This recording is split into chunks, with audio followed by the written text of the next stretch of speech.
Halo Gaps Hero, apa kabar? Em, Sebelumnya saya mau mengucapkan marhaban ya Ramadan.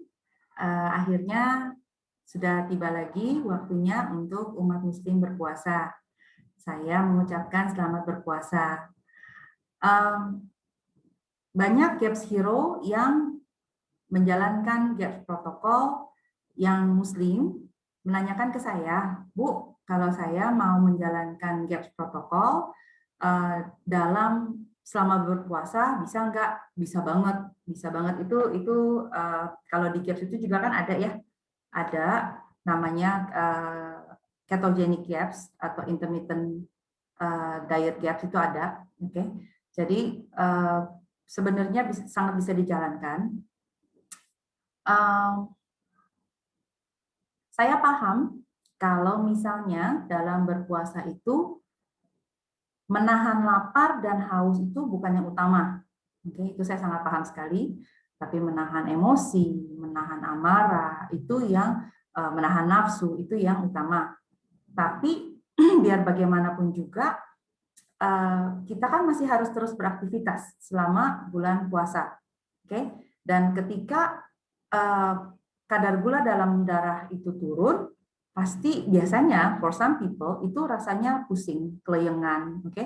Ada juga yang menjadi emosional. Jadi menurut saya tidak ada salahnya ketika kita memenuhi semua kebutuhan badan kita secara nutrisi dan tetap menjalankan puasa dengan sebaik-baiknya. Oke, saya akan coba berbagi tips puasa dari sisi GAPS dari pemahaman saya. Mungkin tidak sepenuhnya tepat untuk misalnya ada tips here and there yang memang biasa dilakukan atau lebih baik dilakukan itu silakan, mungkin itu ada kekurangan dari presentasi saya kali ini, tapi paling enggak saya mau membagi apa yang bisa dilakukan dari sisi GAPS. Oke, saya sudah bikin sedikit presentasi. Oke.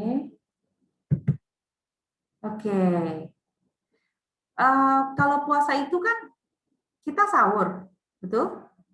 GAPS Hero akan menjalankan sahur, dan sahur itu pastinya kan pagi-pagi ya, biasanya tuh setahu saya itu jam 3 itu udah pada beberes, oke? Jam 3 pagi. So it does not give you so much time to cook, betul?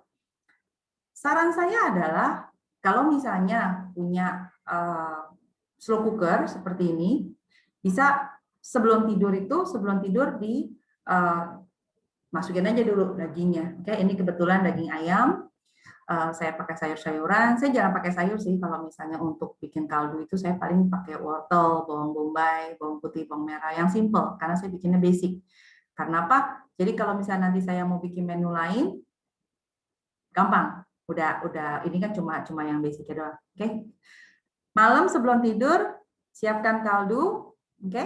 Jadi nanti begitu jam 3 pagi bangun mau persiapan sahur, sudah siap. Daging sudah siap, kaldu sudah siap. Oke? Tetap harus jalankan daging dan kaldu karena apa? Karena ini yang dibutuhkan oleh tubuh, nutritious. Oke? Ini kaldu sapi. Oke, saya pakai daun jeruk, bawang putih, bawang merah biasa. Tetap saja mungkin kalau misalnya sapi harus dimasaknya lebih awal dibanding ayam. Oke, ini kenapa saya menyarankan untuk mengkonsumsi daging dan kaldu di saat sahur. Oke, karena kalau misalnya kita lihat dari diagram ini, makan daging itu lebih mengenyangkan. Oke, ini dengan porsi yang sama, dengan berat yang sama, makan daging sapi atau daging ayam atau mungkin ikan nggak terlalu ya, itu lebih mengenyangkan. Apalagi jika ditambah segelas kaldu yang with the fat ya, bisa ditambahkan ghee, kuning telur mentah gitu kan di kaldunya.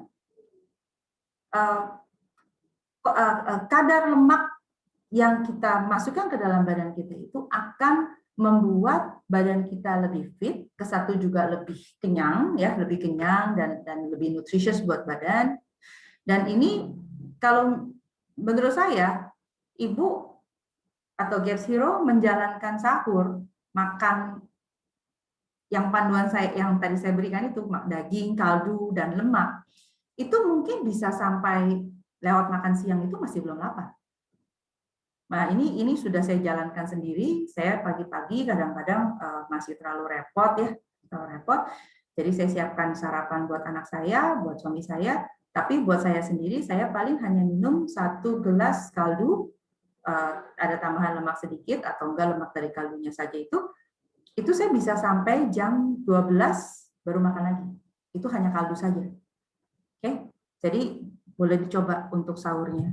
Oke, honey boleh juga, honey untuk sarapan pagi ya, karena kan kita menghindari gula.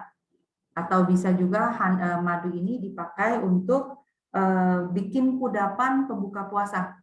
Oke, jadi bukan berbuka dengan yang manis ya ibu-ibu, itu iklan. Oke, setahu saya secara hadis itu kalau buka puasa harus pakai kurma 2, tapi bukan berbuka dengan yang manis, itu iklan. Misalnya ibu-ibu mau Gaps Hero mau bikin I don't know apa ya, makanan untuk berbuka puasa yang seger, yang dingin, itu bisa dengan apa? Dengan madu untuk sebagai pemanisnya. Oke, selain dengan buah juga bisa, kalau misalnya sedang menjalankan full Gaps bisa pakai buah. Oke, fermented food. Ini saya asal ngambil aja ya, asal ngambil dari internet karena saya punya makanan fermentasi di rumah, bentuknya nggak cantik kayak begini. Ini cantik-cantik banget, jadi saya pinjam ini saja. Fermented food usahakan diminum 1 cangkir di saat sahur. Oke, saat sahur. Kalau misalnya 1 cangkir masih terlalu banyak, bisa dikurangi 1 sendok atau 2 sendok. Fermented food-nya apa saja bebas.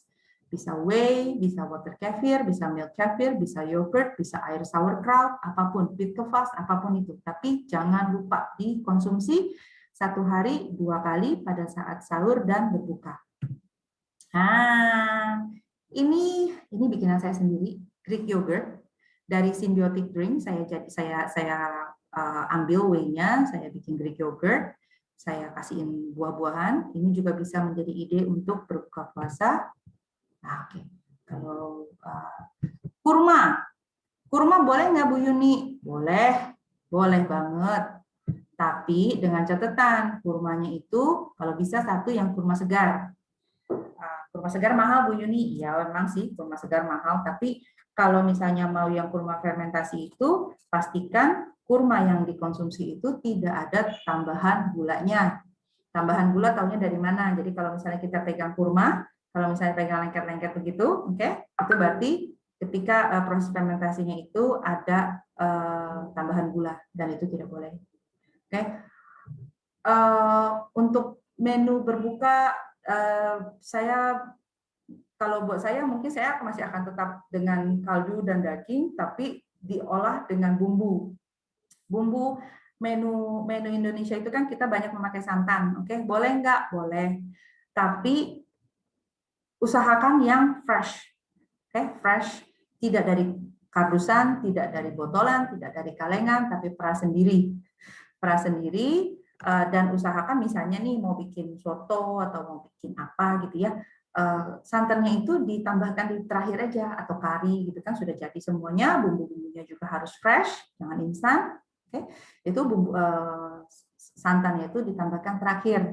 Oke, terus misalnya pada saat berpuasa itu kan pasti tetap melakukan midnight snacking gitu kan, midnight snacking karena kan tetap para kaum Muslim tetap makan sehari 3 kali, hanya saja jamnya yang diubah.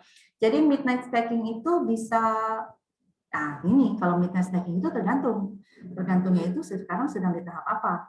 Kalau misalnya di tahap full, oke lah, masih bisa bikin pancake mungkin, bisa bikin yogurt. Wah, yogurt, Greek yogurt itu enak banget. Saya bisa makan 1 gelas setengah liter sendiri mungkin dengan buahnya.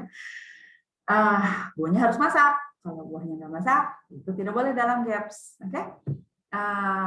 Kulit ayam goreng bisa dijadikan midnight snacking. Okay? Basically, makanannya itu ya selama tetap menjalankan dalam mematuhi pakem-pakem GAPS protokol, tapi jangan lupa yang wajib adalah kaldu, makanan fermentasi atau minuman fermentasi, dan lemak.